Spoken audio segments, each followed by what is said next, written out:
Today I will show you how to create a good looking watercolor painting within 30 minutes because I know you love painting but are very busy.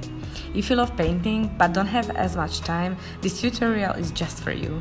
Every Tuesday I bring you tips on how to create a good looking watercolor painting within 30 minutes. We are painting tropical flowers today.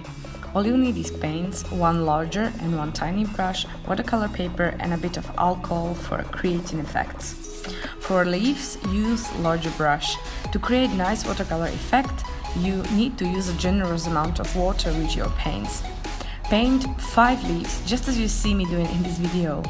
Before they dry completely, drop a bit of alcohol to the middle of each flower.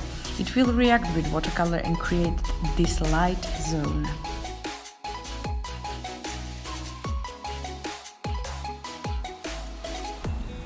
Let the first layer dry completely. You can use a hair blow dryer to speed up this process.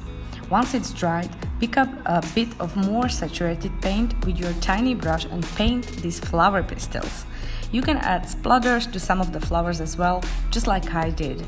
Let it dry and that's it, you are finished. I wish you most enjoyable painting fun time, and if you like this video, don't forget to subscribe for more. There is a video like this every Tuesday. Also, if you have any kind of questions regarding the technique or anything else, feel free to comment below and ask me. I will always get back to you.